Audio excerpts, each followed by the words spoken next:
should start up momentarily. You know how Twitch is. It's just like... But, alright, here we go. Awesome. So, welcome everybody to the 6th episode of Into the Nexus. My name is Argan Bigheart, and I am representing Sitting on the Couch Gaming, and here with me, I would like to introduce, starting from my left, well, basically on my screen that I can see. Start from the left, Chief Sarkin, would you mind introducing yourself? Hello, my name is Franklin. I'm a writer, game reviewer, and streamer all over the place. Very nice. Awesome. Zap, the one in the middle. Yep, I'm Zap-robo. I'm the owner-administrator over at Wildstar Central. Awesome. Good to see you, man. And Chrissy, who is going to be our resident DJ today. Yes. I'm the DJ, Jazzy Chrissy. Jazzy Jazz. Yes, and I am co-host of Mission Nexus podcast. Awesome. Well, welcome you guys to our 6th episode. So with our normal schedule, what we were going to discuss this week was actually crafting. However, with the recent announcement, thanks to Zap-robo here, who just gave us the update, is with monthly updates kind of being on the back burner. Just found this out literally a couple minutes ago, and it actually, the funny thing is, it goes back to what Chief was saying. I believe either it was the last podcast or the one before that, I don't remember which one, that they needed to kind of slow down. You remember that? I mean, I remember you saying those exact words, and sure enough, here we are. And I don't have an issue with that because as I'm sure many of you guys have played other MMOs, again, I can name a couple off the top of my head, like Final Fantasy XIV, World of Warcraft is a huge offender of this. They don't push out updates for months on end. And we're talking about just leaving it stale for months on end. So I wanted to get your guys' opinions on this and whether it's a sign of good things to come, or maybe they kind of realized they needed to take a step back and kind of reanalyze a couple things and maybe push out a little more content, but also take more time to do so. So again, we'll start from my left. Chief, would you mind giving me your input? Well, like you said, we talked about this, I believe it was 2 episodes ago, because Chrissy was there and she wasn't here last time. Right. Is that correct? Were you Yes. there? Yeah. Yes. Yes. I was pretty sure she was in the conversation. So yeah, we had talked about how content updates at such a frequent pace have the potential of leaving unrealistic expectations and potentially learn to studio burnout, which all have negative implications. So the fact that they're realizing that they need to slow things down, we're not chewing through the top end of the content as fast as maybe they thought we would anyway. It gives people time, a breather, to actually enjoy the content a little bit longer before something big comes out, and gives them plenty of time to address some of the more irritating bugs that weren't making it to the top of the list. Because if you watched the last podcast, they were talking about how, well, a bug would pop up, then they have to decide, is it a triage bug or is it put it on the list bug? Well, and some of those bugs were so minor to the larger scope of the game, they just kept getting pushed down and pushed down and pushed down, and they were never going to float to the top and be addressed because they're always working on content. So I think this is very timely in the fact that they're like, whoa, wait a minute, you know what? We do need to slow down. We do need to address some of these more cosmetic column type bugs and get more polished, because we're seeing a fluctuation in the numbers. I personally have kind of stepped back from Wildstar just to take a breather and wait for some of the ripples to be ironed out. So I think this is a perfect thing, a perfect plan for the studio. And if they never get back to a monthly cycle, I would be fine with it. You know, big contents every 2 to 3 months is realistic for the non-gung-ho, full-speed player that can't play every day. You know, studios that do this content where it's just constant, it feels like a job trying to keep up. Right. And games should never be a job. Absolutely. And it feels like, oh, I'm sorry, Zap, did you, again? No, I'm good. Oh. It kind of feels like I offended you. I'm sorry, Zap. I'm done. I'm done here, no more. Rage quit. But no, it's true. And again, just to reiterate and just to go back a little bit, is you're right. Again, monthly updates are nice, but if you're only putting like another shade of gray or something like that on top of another shade, and you're not really releasing new content, it's just adding more skins to an already, to what we already have the same gameplay access to. And while that's nice, it's not completely necessary. It's not really revitalizing the gameplay. So again, I actually don't have an issue with that, and I still believe in my heart of hearts that there is absolutely no way the vast majority of the population is attuned. There's no way. The content is still difficult, and it needs to be difficult. So again, just to go back to it, I honestly hope that they continue to keep it difficult, and it'll help people to work together.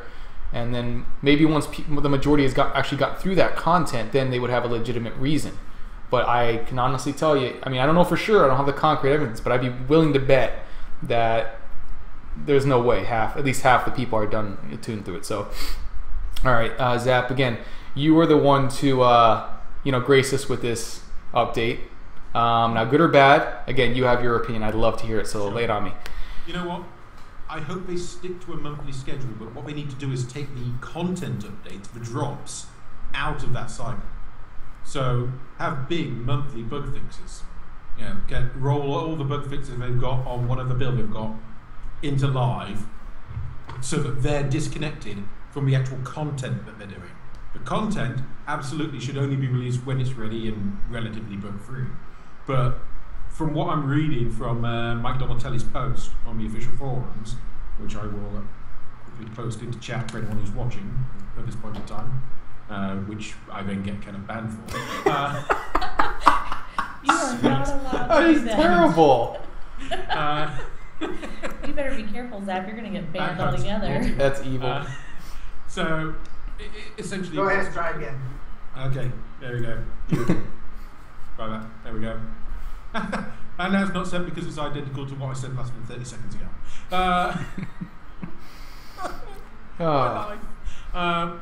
So he says that it looks like a lot of bug fixes are going to be held back until the content patch is ready. Unless they've got some major issues with disconnecting those bug fixes from the actual content build, which is the only reason I can assume that they're not doing it. Maybe if they can resolve that moving forward and they can have their bug fixes coming out on a monthly schedule, the big stuff. Obviously the minor kind of hot fixes and minor fixes, etc. will be kind of coming out on a weekly, daily, whatever basis. They need to kind of push those out, but they should try and keep to that monthly schedule, at least for the big game-breaking bug fixes. Like at the moment, they've got the big rune set changes in the works.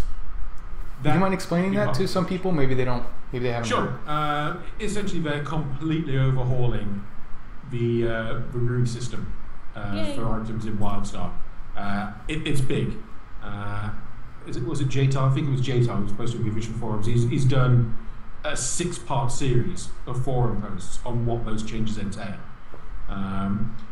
There's going to be the ability now to re-roll runes one time only on any given item. The amount of runes on an item is fixed at kind of a crafting point and at purchase point. Do you mean no longer random amount? So you'll get blues. I think have two runes by default. You have the ability to craft an additional rune into it and get a third rune. So blues have a maximum of 3 kind of. There's basically whole new rules dictating how many rune slots. They're changing what each rune type gets in terms of potential buffs to make them all useful again. Obviously, fire was really wanted. Fusion. For the most part. Yeah, fire, fusion, and earth attacking. Now they've kind of rejigged it so that nothing's useless, essentially. Obviously, you're still going to be happy if you get like 2 fire and a fusion stuff, but things should be better. Like I say, they're giving you a chance to re-roll as well. So if you get something suboptimal, you can just re-roll a slot and hopefully get something better. One time only. You can only re-roll a rune once, and then whatever it ends up as, it's stuck as. You can re-roll each individual rune slot. Yeah. So once the slots re-roll, the slots locked. Yeah. Fair enough. That's actually pretty neat. That's actually really good because you might end up with 2 slots that you really like, and the third one you're like, you know what, I'm going to take the chance. You know? If you don't like it, kind of, what's the harm in getting something else you don't like? You already didn't like it. Right. Take your kind of options. Well, and didn't they say that the re-roll, they pretty much guarantee that you won't at least get the same rune? So if you re-roll an earth, you're not going to get another earth. So at least that takes that. Well, that would be terrible. Away. That would be terrible if we had to keep it the same one. You're like, really? All right. I spent all that to get that to go nowhere. Exactly. All right. I got to say again, I think that's actually a great idea. What you just explained was, again, content can be put on the back burner to a certain degree, but bug fixes and optimization shouldn't be. Because what good is your game if it looks all pretty and it looks really nice, but you can't play it that well? You're frequently getting disconnected, or balance isn't where you want it to be. I mean, well, you've got all the complaints at the moment, kind of that you see from people who aren't playing. To be fair, but you've got the AMD optimization complaints. You've got the PvP balance complaints. Right. These are things they need to push down the line as quickly as possible, just to retain and get people coming back into the game. If you hold that off until 1-2 more months down the line, when your content patch is ready, you've already potentially lost subscriptions. Right, absolutely. Chrissy, again, you, me, and Chief just found out about this update, and I'm pretty sure I want to hear what you got, because you are a resident DJ. I really Can you wrap it? Zap's idea of separating the drops so that we do get monthly huge bug fixes. And probably this time they can't because they've already started the build and the bug fixes are already part of the build, and I have dogs that are barking, sorry. And but maybe in the future that's something that they can do. And I agree, there's no really huge need for big content patches right now because a real small percentage of the people, as far as I'm aware, and I know everything. You do. But you're a DJ. As far as I know, a really small percentage of the people are even into the raiding and Elder game. So there's no need really to put these huge major content patches in for Elder game at this point. What do you think about maybe? Remember we were talking about the introductory dungeon. Remember that? I still think that's a great idea. What do you think? I love that idea. The Protostar games. And on the PTR right now, the only one available is the vet version. So I haven't really been able to see the little one, but I will probably roll it off, get her to 10, just for that, and then go back to attunement. Right. Again, it'll give you the chance to see what it's really about, even though Stormtown's Lair, Ruins of Kelvareth were supposed to be that, but in some cases that may be a little difficult for some, which is understandable, again.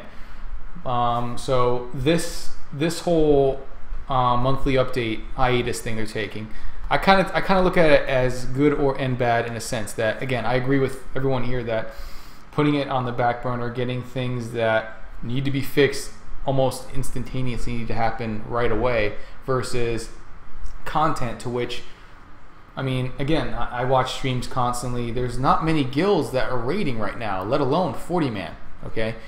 And I don't even know many guilds who've actually beat... There are a couple guilds who've beaten 20, but definitely not 40. So I have to say that, again, adding content on the back end to the Elder game isn't necessary at the moment. Now, what we were talking about a second ago with the Protostar games, the introductory dungeon, that's a great idea. Because maybe people, maybe they haven't learned how the dungeons work yet, and maybe this will help them a little better. I don't know. So I'm good with that. But on the flip side of it, and this kind of worries me, is I've noticed, again, we've talked about this before, is I've noticed a pretty big drop off in population in the game. Like it's noticeable compared to launch. But again, that's expected with any game. You got your first free month, it's massive. Second month, no matter how good the game is, a lot of people drop off for whatever reason. Okay, so I think right now, and this is just my own opinion, they need to start consolidating some of the servers. Not all of them, but some of them, because maybe it's just me, maybe I just spend too much time in my capital city and nobody's there anymore, but there's really not many people left, at least in that area. I could be completely wrong. There might be a lot of people. Maybe they're just out doing stuff. You got to think, kind of, there's a lot of instancing in Wildstar as well. People That's could be true. sitting on their housing plots and True. you never see them. I see zone chat when you're on your housing plot. Right. There's people just sitting there talking. There is instancing to some degree in the actual capital cities. There's a kind of population limit before it spawns another invisible kind of version. Right. But then you'd still see them on zone chat. So it depends how busy your zone chat is. Mm-hmm. And where else would people be kind of lurking? And at the end of the day, you don't have to be in the capital city to jump into Right. any amount of content. That's So true. people could be scattered, many that maybe be in the daily zones. I don't think, personally, that forced server kind of consolidations are needed. Maybe just reopening some free server transfers so the people who want to move. I can go with that. Yeah. Where kind of population is, where kind of there's higher populations, but they have the Yeah. option to. That makes sense. And then see how that kind of balances out, and see what Carbine think at that point. You also need to take in consideration the time of year. Okay, so right now this is vacation time for a lot of people. This is convention time for a lot of people. PAX Prime. There's I hate you. You've had 5 cons in the past 3 weeks, so it just depends on where you're at, where you're going. So I mean, You know what? That might now also I be. have to agree with Zap. Server consolidation maybe not be the right focus right this second. You know, you need to let things settle down before everybody pulls out the panic cap. I agree population seems low right now, but you also, like I said, there's a lot happening outside of the game that could affect the inside population. Plus, I mean, there's 24 hours in the day and people play at different times. Mm-hmm. I generally only have a 2-hour play window any day, Pacific time zone. Right. Well, there might be 400,000 times more people on any time outside my 2-hour window. Right. So, you know, there's lots of considerations that we don't know the back end, that we got to hope that Carbine's monitoring it the right way. Right. I agree, potentially offering some free server transfers at some point is probably the right way to go. But, you know, I think we got to take things in the bigger light than just instantly pulling the knee-jerk reaction. Right. That's fair. I can get that. Absolutely. It makes total And sense. the whole convention season, maybe that's a contributing factor why the files haven't been pushed back. That is actually very true. That actually makes sense. Zap, are you drinking beer today? No, not today. You promised! I know. You did but promise. I've gone on a whole kind of low carb diet crap. So, There's no carbs in Oh, beer. goodness. so there are. Well, yes, there are. There are. It's not even a diet. Wait, I'm like, oh my Good gosh, attempt, I'm good gonna go attempt. get beer now. Okay, but again, that actually makes a lot of sense. And again, instead of putting the knee-jerk reaction like I suggested, I can see that would actually help a little bit. Free server transfers to the less populated servers makes total sense. Just open it up and let people rebalance where they want to. If they want to be on a quieter server, let them stay on a quieter server. Right. If they want to move to a quieter server, let them. If they want to hit one of the busy high points, again, go nuts. There you go. Now I here's have not what. noticed on my server a big population drop, but I have noticed in my guild. So my small circle, the population has definitely dropped. But overall, the capital city is busy. Zone chat is always very busy. There's still people out in the world ready to kill world bosses. It's pretty hopping. Although, couldn't tell you because I forget what server I'm actually on. Wow. I know. I am so. I'm You're a bad. DJ. That's all that matters. It's a PvE server. That's Filthy what I casual. remember. That was not my choice. I had to go with the crowd. Okay. Now this is something that you know I just basically what Chrissy just discussed, and this kind of popped in my head is world bosses, long cooldowns, very very long spawn times, and again this goes back to the attunement process. I honestly think, again, since we're just talking about just in general overall experiences with the game that we've had since the population's changing, the updates and whatnot, they need to take out the world bosses for attunement. Why? because they offer no skill involved in killing these bosses. It is a simple tank and spank grind fest to kill it as fast as possible with a bunch of people. There's no skill involved. Dungeons and adventures, I completely agree with. You got 5 people, you need to focus. Teamwork is an absolute necessity. There's no teamwork in world boss fights. It is literally spam your ability on cooldown, and that's it. I mean, I don't mind the world bosses for like, special loot or special occasions and whatnot, but for attunement, absolutely not. Now, you guys may disagree, and I kind of hope you do because I want to know why. But in general, I had to go through the painful process. I have a question about that. What's that? It used to be world bosses, no matter when you killed them during your attunement process, once you got your key. So if you were on the adventure step, if you killed a world boss, you still got credit toward the attunement for that. Is that still the case? Is it? I don't think so. I don't believe so. I think that's a step. I think that's the next step. Actually, the world bosses are after you complete the dungeons. It's adventures, okay, dungeons, and then world bosses. Then I agree with you. It's just, again, I'd love to hear your guys' opinions on this because, I've sat out a spawn for hours on end. And I can't solo a world boss as a warrior. Not gonna happen. So let's Chief. Come on, you're the man. I'm bowing. Give me something. Start with Chrissy. Go to Zap, and I'll. Chrissy, come on, please. Well, I agree with you only because it takes too long. If you could do it anytime during your attunement chain, I would say go ahead and keep it in because you happen to come across something, yay, and then that one's gone. But if you have to wait till you're done with dungeons, which are the hardest part of the attunement so far that I'm aware of, then there's no reason. I think maybe just a change rather than having to do it after dungeons to get credit for them whenever. Right. But if they don't do that, then yeah, take them out. Fair enough. Zap, the man, Robo. Carbine agree with you. Carbine are changing that step. They've outright said that they are changing the world boss step. Right. They don't know how yet. They're looking into it, Right. but it is going to change. Fair enough. And I'm not at that step yet. I've not even purchased my Genesis key yet. But if it's just straight tank and spank fights, that doesn't get you ready for anything approaching what you're going to face in raids. Maybe they need to add some environmental options to it. Mm-hmm. A lot of the raids that I've seen, it's very much kind of environmental hazards on top of a boss. Right. Maybe they need to kind of change up each of the world boss steps to have that environmental level going on.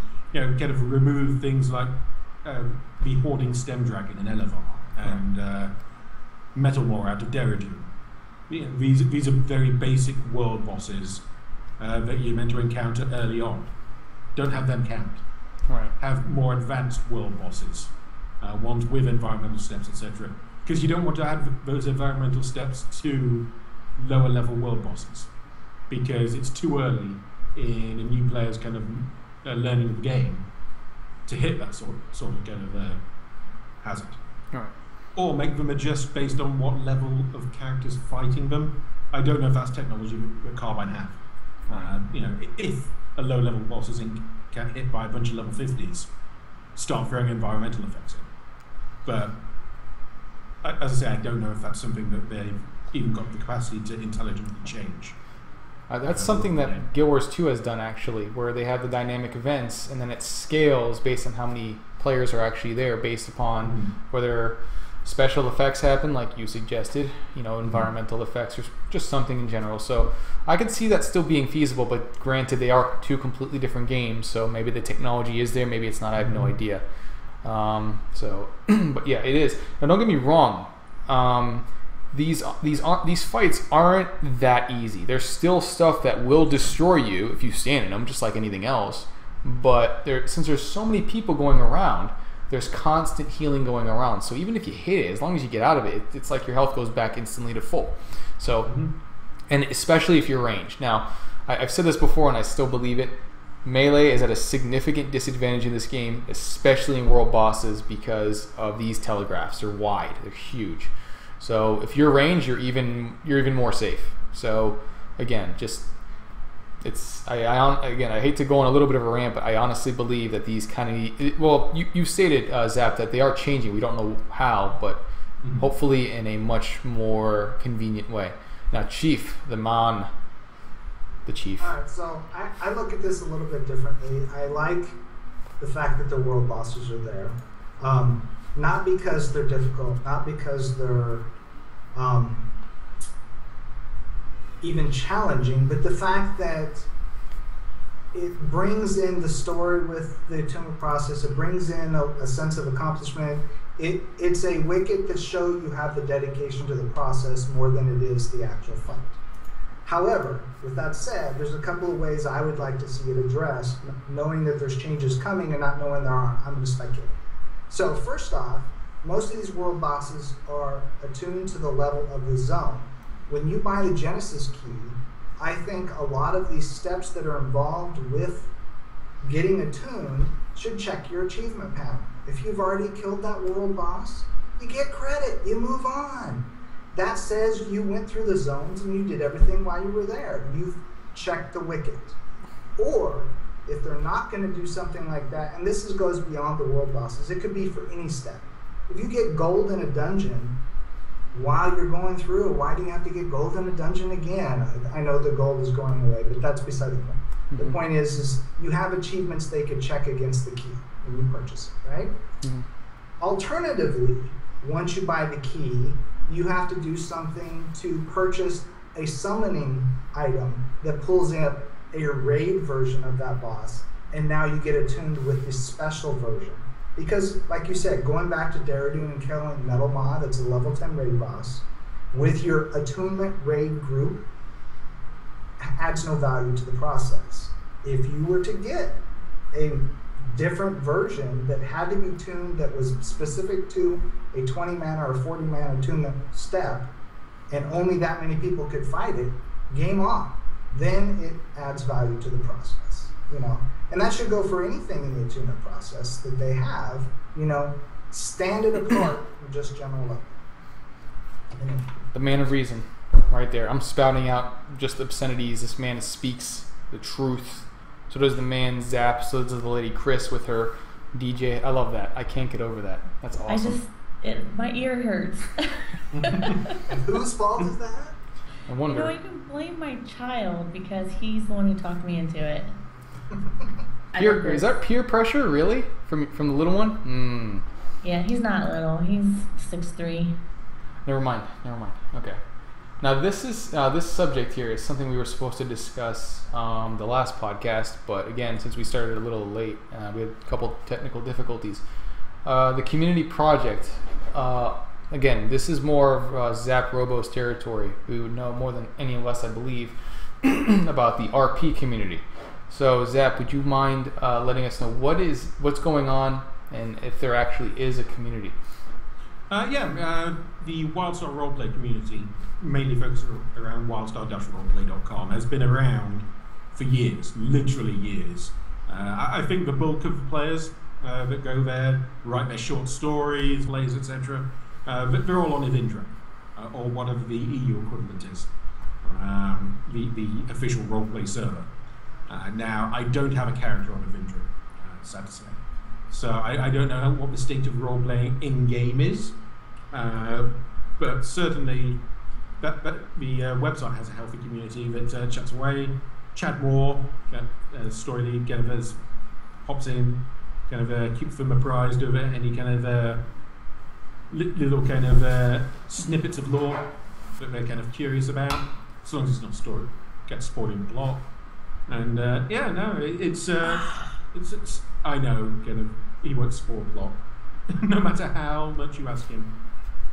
But yeah, it's a good deal. It's an aspect of the game that's, especially with the focus on hardcore grading that they did in terms of advertising late on, the lore and the story gets a little passed by in the public eye. Even in the community, though? Or no? Does that really... No, exactly. Kind of communities like Wildstar Roleplay have a focus on it.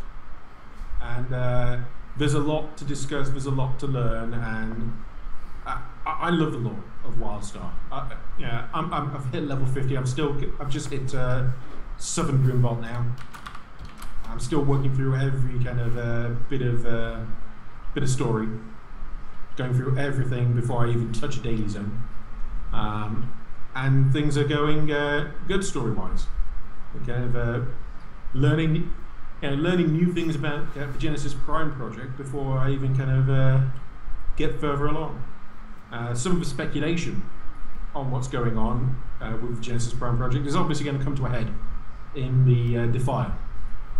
From everything they've said, the Defile is kind of the culmination of that bit of the plot, where you get to go inside the Light Spire and Drusera kind of reveals all. But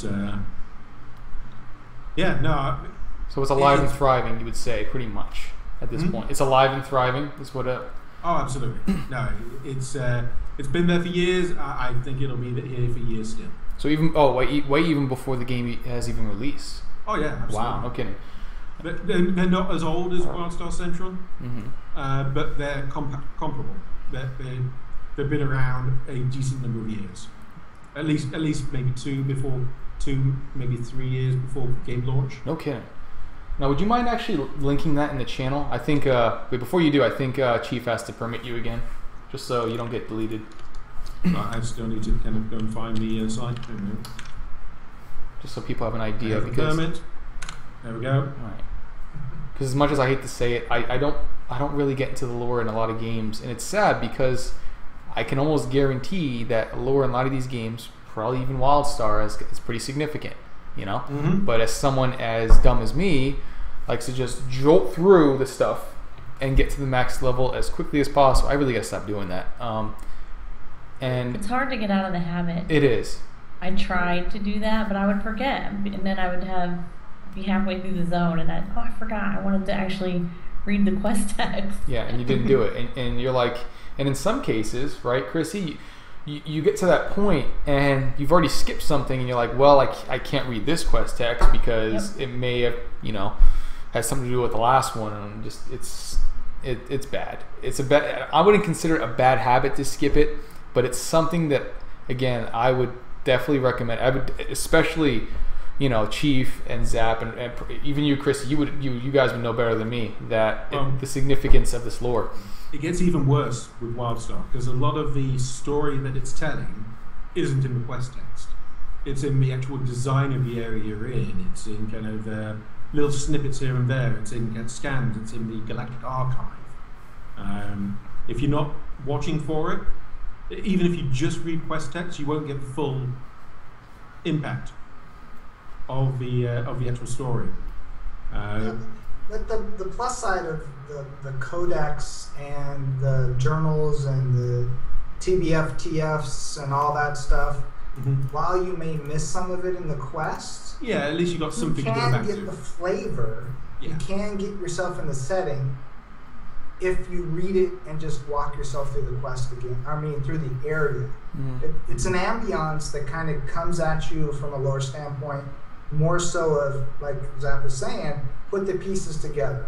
I found a lot of times I'm not really getting a lot of lore out of the quest text because it's the Twitter feed quest text. They're not giving you a lot. But sometimes it's just go standing next to that NPC later as it talks to another NPC when there's no quest involved, and you sit there and listen to them talking after you've read your codex, and you're like, oh, now I get it. Because there's that ambiance going on. They're not forcing lore down your throat via quest. One of my favorite kind of examples of that is in Wilderrun, where you get to the creation of the... Oh god, forgetting my terminology. The creation with the Taurine, you get past the Taurine stage, you go through the little strain stage, then you get to the creation of the Lumini. You deal with Caretaker, a faulty version of the Caretaker, who thinks that you're there to be to kind of activate and create the first Lumini. And there's a whole series as you're kind of going through this ruined Elden kind of area where there's little holograms you can activate. They're historical holograms showing when they were creating the first Lumini. It's not required by the quest, but they're just there, and if you activate them, you get to see a little bit of Wildstar history in terms of the past history of it. And it was great. Loved it. You got to see Tressaine Toria leaving her sisters behind, then being collected by Makari to be taken to be to have the first Elden Cassian hybrid kind of Lumini created. So Cassians are descendants from... No, the Lumini are descendants of... That's what I made. Of the Elden. Basically... You're not all-powerful, Arcane. Just stop. The Dominion was orchestrated by the Elden. They sent the Makari out, the Millennials out. The Millennials are Makari who existed when the Elden was still around. So the Millennials kind of identified the strongest, most... basically the race that they wanted to kind of do this project with. They brought Tressaine Toria, who was the Sword Maiden, from Cassus back to Nexus. She was then experimented with, and there's an entire plotline which tells you what the experimentation was. And they basically created an Elden Cassian hybrid, the first Lumini, and that first Lumini was Dominus. Dominus was then shipped back to Cassus and became the first emperor of the Cassian Empire, what became the Dominion. This was all orchestrated by the Elden, and this is why the Dominion feel that they have a birthright in Nexus. We do. It belongs to them because they were... No, absolutely. Because it was all set up by... You just found it, squatters. The bunch of you. Bunch of squatters. They're awful high and mighty for half-breeds. That's all I gotta say. Yeah. Hey, do you have any Elden blood? You want me to cut? Are you descended from a god? Do you want me to cut No, myself but open? I have a tail. Yeah. Whoa. But yeah, so there's a bit of story for you. So in Wilderrun, one, you find a bit... spoilers, if anyone's watching and hasn't played Wilderrun yet, you find out that Tressaine Toria still lives. So the mother of basically the Dominion's god is still alive and kicking. She's essentially immortal at this stage. And then you get to find out how the Lumini were created. If you're into the story, that's a big zone. That's a big plot point. If you kind of follow those quests through. How many hours do you think of lore, like just ballpark maybe, that you think is in the game? Just, you know. I'll let you know once I kind of finish through all the questions. You're still doing? You know wow. What? I'm like I say, I've hit level 50 now. I had a big blowout on my Twitch channel, kind of gave away a whole bunch of Wildstar stuff. But nice. I'm only on Southern Grimvault at this point. And yeah, the story's still going. The point where I'm at, kind of, I know what the Genesis Prime is. Don't know what the entity is yet. Don't know how the entity and Genesis Prime relate to each other. I don't think I've come across what Exonite is in terms of its importance. I think that kind of hits in Blighthaven. If I had to guess. You got a ways to go, huh? That's what it feels like. No, absolutely. I've got Southern and Western Grimvault and Blighthaven, right. And then the Defile when it comes out, and that's all the kind of story questing. Then, of course, there's the daily zones, which I haven't even touched. I suspect they probably just have side story rather than kind of core plot lines. But I really enjoy the story of Wildstar. It's one of the things that pulled me in the first place, and I'm taking my time playing every quest I can find, just so I don't miss anything. I just did the art world. Do you know what your /plate is? I'd have to log in to check. It's high. It's pretty high. Yeah. We're talking days, probably. Wow. Okay. I thought I played a lot. All right. That's actually a pretty significant amount. No kidding. It's a lot. I had like 8 days before I was even level 50, and because I did a little bit, not as much as Zap does with the story, but I did take a little more time to complete all of the quests and all of the zones. And I had more slash play than anybody else on our podcast, Right. but I was not level 50 yet, and they were. So I was just curious what Zaps might be. Yeah, but you know what? And this is just to reiterate, it feels like that is. See, now I'm kind of like treading water here when I say this. I feel that's probably the more appropriate way to enjoy the game, because I mean you can't just tell someone how to enjoy a game, especially in an MMO. But Sure. when you're enjoying it to that extent, you're not even max level yet. You know you're kind of taking it all in. Versus someone like me, who's dumb enough to just rush through it. While I enjoy the game, I really do. I'm probably not enjoying it to the fullest extent due to missing a ton of content via lore, dungeons. So there might be stuff in dungeons that I've never even seen. Same with adventures, ship hands. I mean, there's a lot of stuff that I just kind of blew past because of the mentality of getting to max level. So Yeah, there's not a lot of lore in the dungeons, and believe me, I've looked. But that's a deliberate design choice right. on the part of Carbine. The lore related to dungeons tends to be more in the voiceovers and in the area where the dungeon entrance actually is. And looking, my total time played is 6 days, 16 hours, 2 minutes, 42 seconds. And I've only been at level 50 for 10 hours. Filthy casual. I know, right? That's okay. I forgive you. It's all good. Hey, I'm good with that. I'm as casual as they come. There you go. Whatever you enjoy, and that's what it comes down to at the end Exactly. of the day. And the story's great. Hell, my housing plot is designed around being an elden lad. So That theme, right? Exactly. I'm kind of keeping everything into the story. That's fair. Now this is another one. This is we started doing this this subject I think 2 or 3 episodes ago. It's called The Adventures of the Crew in Wildstar. Pretty much like a little bit of a round table, like what we've all been doing within the past since the last podcast. Just like anything you've encountered, anything different you've experienced while playing the game. Doesn't matter what it is. So again, just from my screen, because I got you guys lined up for some weird reason, because that's how Skype is. But I'm gonna mix it up. Chrissy, go first. Oh, okay. Suddenly, Chrissy. It's been a month since I was on this podcast. Since then, I've hit level 50. I don't think I was 50 before. If I was, I just turned. I'm on the adventures part of attunement. So I am 1 of 4. So I'm trying to get silver or gold in the other 3. And I'm working on building a healing set. And I am now an expert technologist. Yay! See, same with me. Technologists are awesome. And again, it's weird because, again, just from my experiences from other MMOs, I've always figured that potion making and food would bring you in the most money, but it really doesn't. It brings you in no money whatsoever. It really, because... Maybe when more raiding happens, our stuff will be more useful. But right now, there's just not enough people who need it yet. Not only that, but some of the merchants in the newer zones have stuff that's just as effective as what we can make.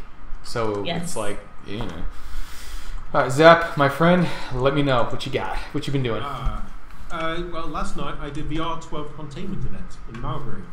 It's a level 50 public event. Now, unfortunately, it's designed so that basically the Dominion of the Exiles fight over control of this big generator.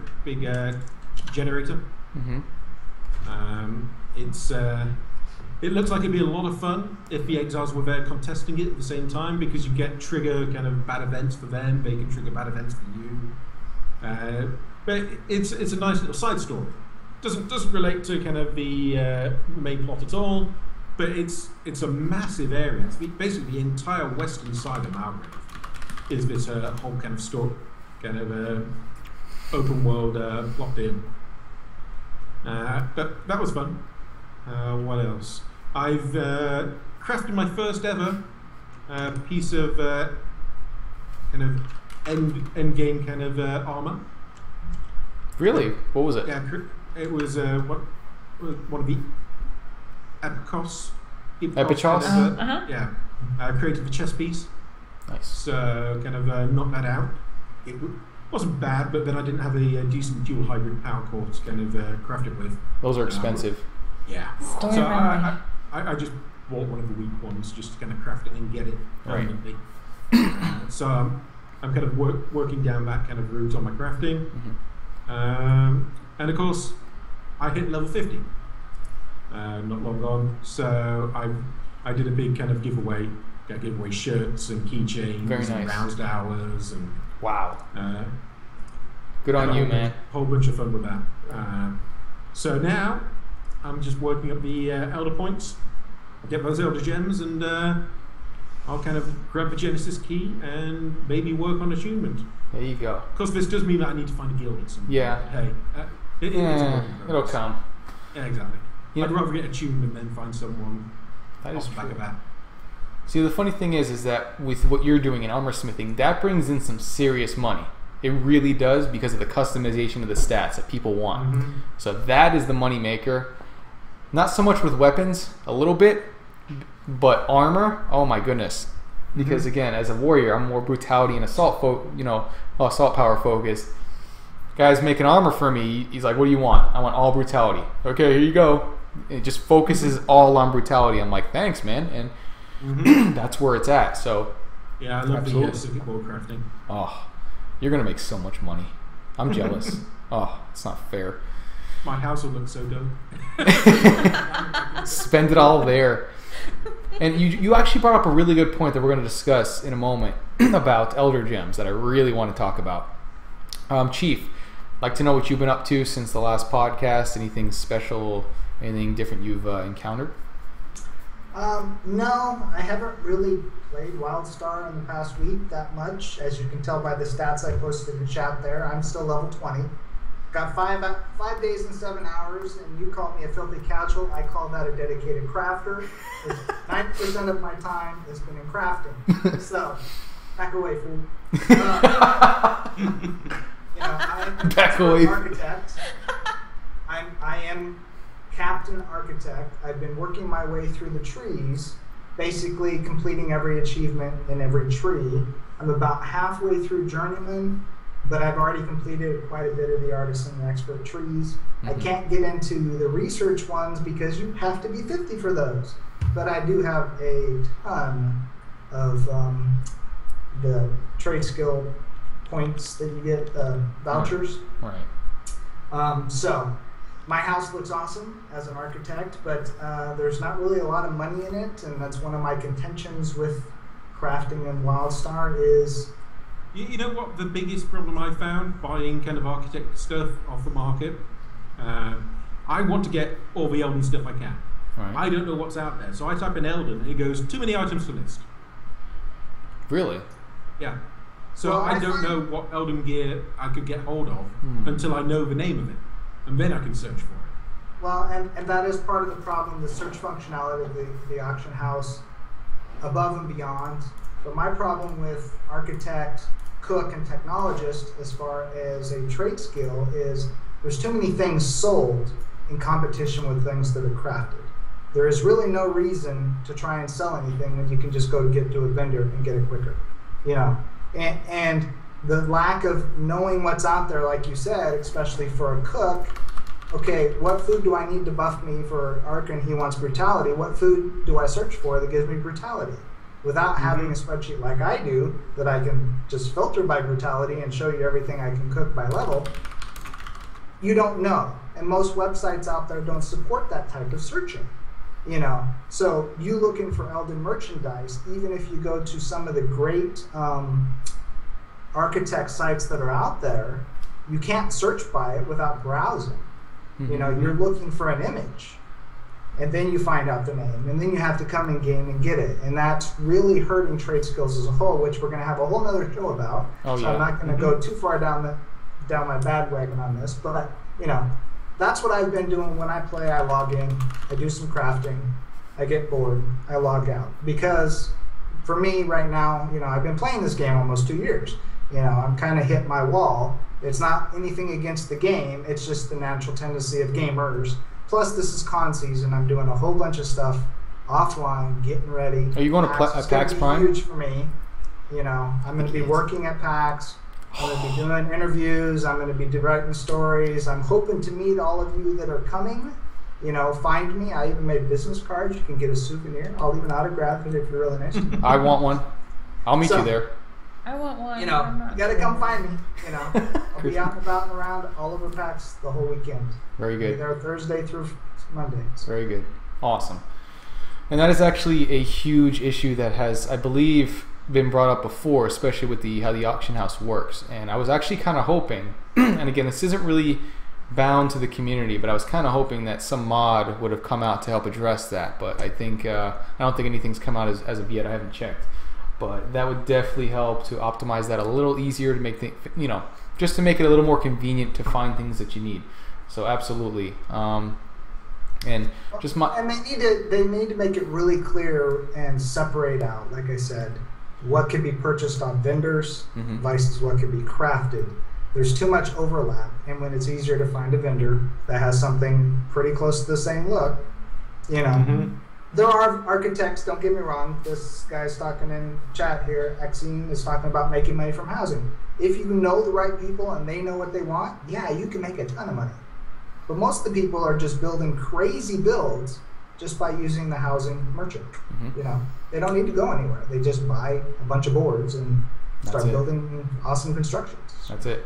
And again, that goes back to what Chrissy, I was discussing with her, is as a technologist, a lot of our stuff is already available, similar in power, for a pretty cheap price. So, absolutely. And that's a little bit of an issue, but again, I'm fairly certain that they realize that, and hopefully it'll be addressed accordingly.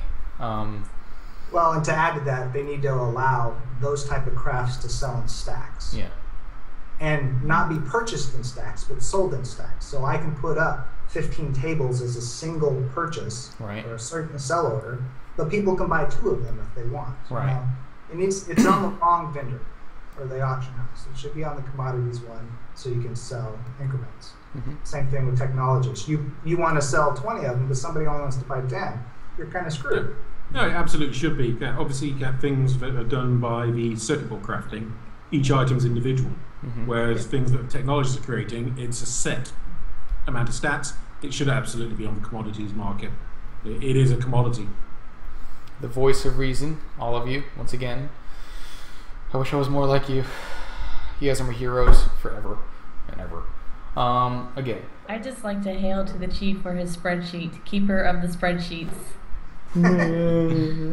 I would love to be able to have a fan site that I could actually have it put up and searchable as not a spreadsheet, because a lot of people still are hesitant to download spreadsheets off the internet.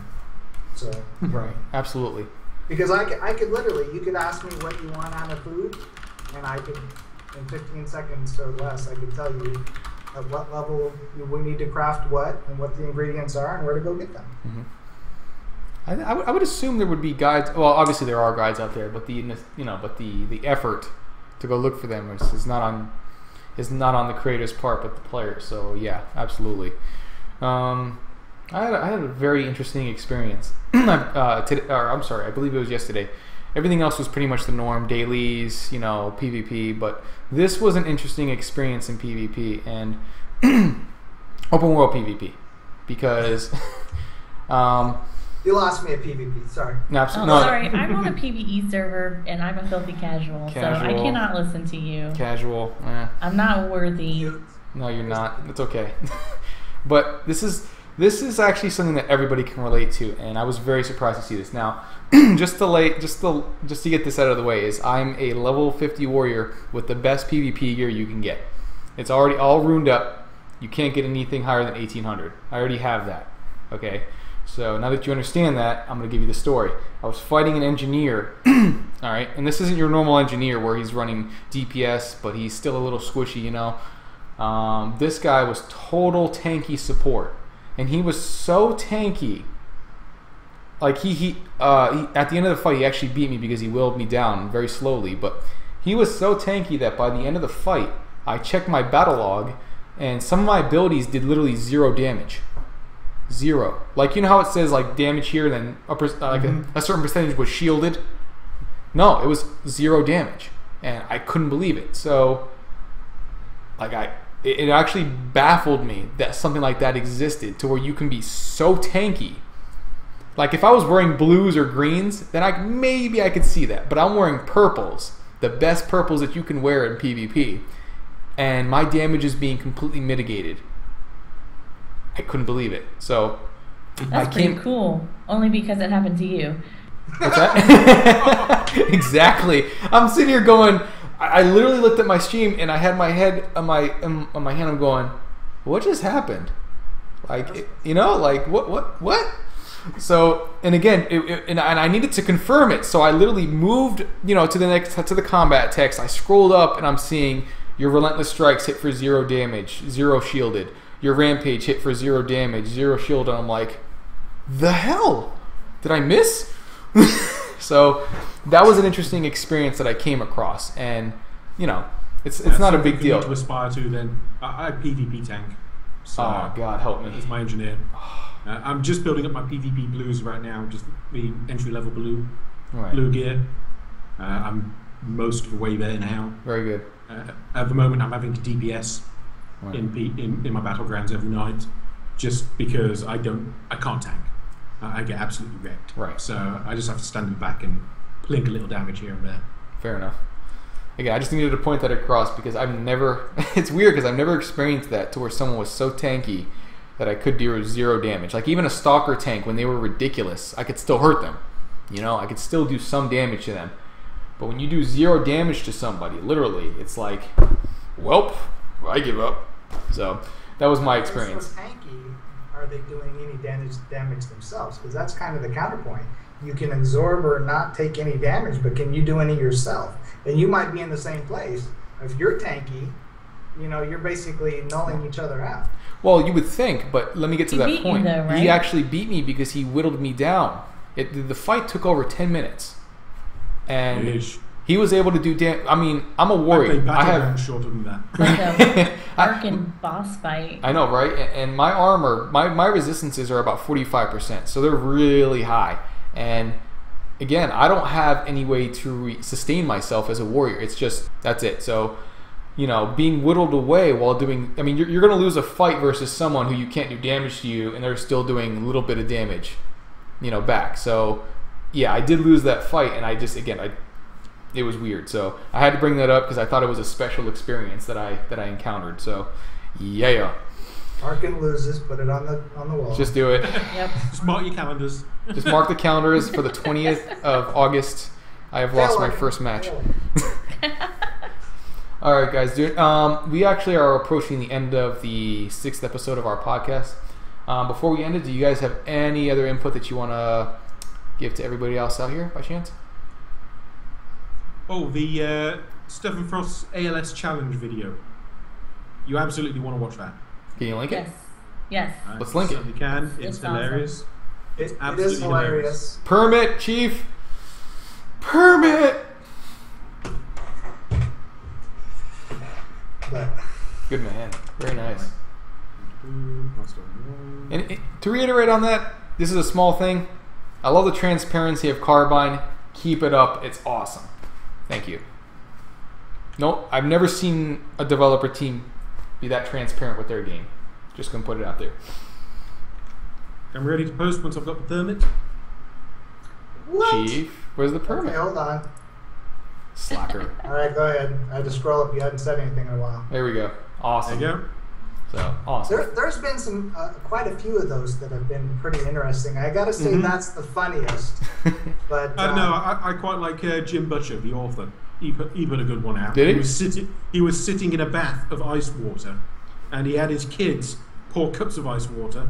Then his wife pour a bucket of ice water, and then he got handed a bowl of ice cream that he continued to eat. Wow. So that is the epitome of the ice bucket challenge. I'm thinking in a sense. Wow. But no, I really like what Carbine did, because obviously California's got a real drought at the moment, so they really can't afford to waste water. We have a ton of water in Florida, so if they want it, they can have it. Absolutely, yeah. I'm in Ohio, and we've got plenty, thanks. I'm in Ohio, and we had some pretty serious storms last night. Yeah, they rolled through here. Yes. Shook the walls. Always good. And my dog sat on my head because she was afraid. Yeah, what are you gonna do? It's love. Anything else you guys have for us before we end it? All right. I think this is probably one of my favorites because it's just so classically well done. Patrick Stewart. Oh, that's the one I've we not just seen discussed. that one. I'll need to Yeah. watch I gotta see that. It is like he doesn't say a single word, and it's awesome. I don't know how you could do that. Maintain your composure with that. Oh, I want to try it now. Okay, we're gonna do that. All right, guys, and I guess that is the end of our 6th episode of Into the Nexus. I want to thank you guys for coming in here. Thank you, Chief. Thank you, Zap. Thank you, Chrissy. I really appreciate it. You guys are awesome, and everybody else who listens to us, very awesome. Thank you again. You guys have a great night, and in 2 weeks we'll be doing our 7th episode. Can't really tell you what it is yet, but well, we can in a sense because we were going to discuss crafting this week, so it's probably going to be crafting the next one. Unless something else happens. Unless something else happens, then it's going to be PAX that. Prime is next weekend. We'll probably more than likely be talking about the PAX. Yes. What happened, what was talked about, what was done, the insanity. How lucky you guys are because you'll be there. I know, right? Yeah. It's okay. Get a hat. Thank you so much. All right, you guys have a great day, and I'll talk to you later. Thank you. A good one, folks. Bye.